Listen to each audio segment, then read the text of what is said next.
Iran believed the Strait of Hormuz was a powerful blackmail tool during the delicate ceasefire process. In the region, Revolutionary Guard fast attack boats and vessels, along with drone swarms, had locked onto every ship attempting to pass through this maritime corridor. Among them were assets belonging to the U.S. Navy. But this ruthless strategy ended in devastating destruction. Attacking 3 U.S. destroyers that dared to transit from the deadly waters of Hormuz toward Oman proved to be a historic mistake for the IRGC. The price of this provocation was extremely heavy. The U.S. military obliterated Iran's most strategic military targets along the Hormuz coastline, along with its attack boats, in a striking air operation. This unprecedented operation took place during an extremely sensitive period when the ceasefire was hanging by a thread. Everything began at that critical moment on May 7th. Tensions in the Middle East were rising, but the U.S. Navy made a highly strategic move to break the lock Iran had placed on the Strait of Hormuz. Multiple anti-ship missiles were launched from the dark waters of the strait. The sky suddenly filled with Iranian suicide drones. Small, dangerous speedboats tried to swarm around the U.S. ships. These boats were organized like a swarm of bees. Iran's aim was to target billion-dollar U.S. warships with cheap munitions. These small vessels, racing at full speed across the sea surface, aimed to create total chaos. At the same time, kamikaze drones descending from the sky had locked on to the ship's decks. In short, a completely unprovoked wave of attacks had begun. However, U.S. forces did not fall into the trap Iran had tried to set in the critical area between the Strait of Hormuz and the Gulf of Oman. The destroyer's close-in weapon systems immediately responded to the Iranian drones and attack boats. Standard missile systems locked onto aerial targets one after another. The destroyer's guns shredded the IRGC boats on the sea surface within seconds. Then, MH-60 Seahawk helicopters took off from the ships in succession. These helicopters destroyed the threats at their source with air-to-surface missiles.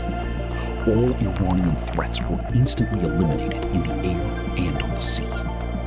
None of the U.S. ships sustained even the slightest damage.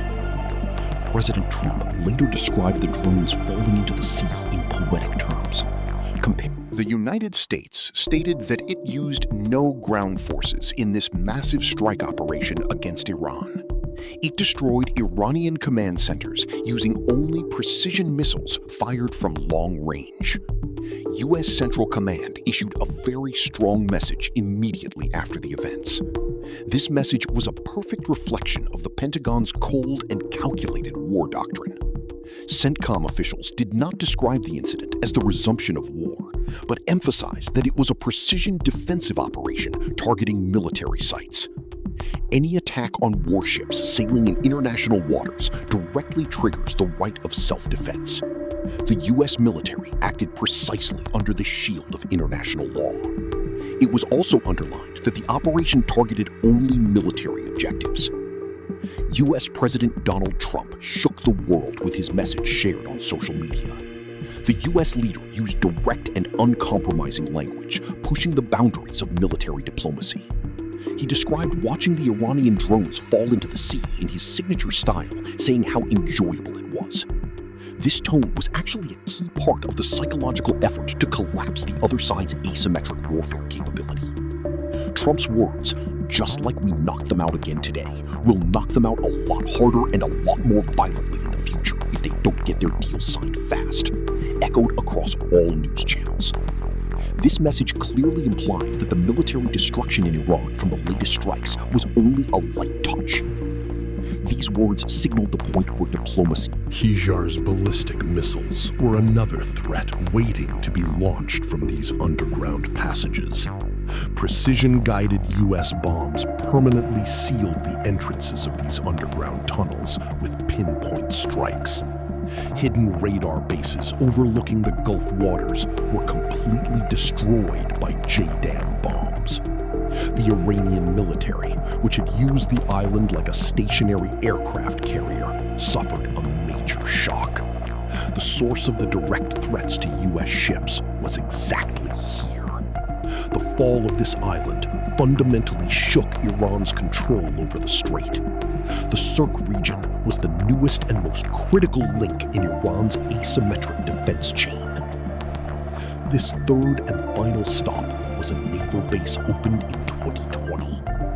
Shahed Rabari Naval Base is the Revolutionary Guard's eastern gateway to the ocean. This new naval base, which controlled the eastern side of the strait, was the most important pillar of Iran's asymmetric power. It served as an early detection blind spot for ships approaching from the west. Every ship approaching the strait from the Gulf of Oman was first caught by this base's radars. This was where Iran's early warning systems and intelligence nodes were most concentrated. The Revolutionary Guard used this base to monitor all shipping traffic like the palm of its hand. But the coastal defense systems and radar nodes in this base area were hunted down one by one. Outlets like Fars and Tasnim tried to portray the explosions as routine air defense exercises. Iranian media was most likely trying to shout fake victory slogans to the public. Although they claimed civilian areas had been hit, they presented no evidence. In reality, only strategic military infrastructure had been destroyed. The global impact of this critical strike operation is far more intense than imagined. Behind all this military activity lies a very deep diplomatic message. An extraordinary diplomatic chess game is being played behind the scenes of the war. Diplomatic traffic had never stopped since the beginning of the crisis.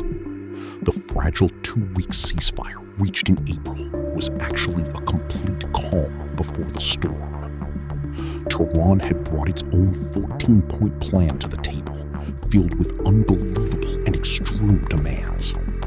It had demanded the complete withdrawal of American forces from the region and war reparations. In addition, Tehran demanded the return of frozen assets and billions of dollars in war compensation.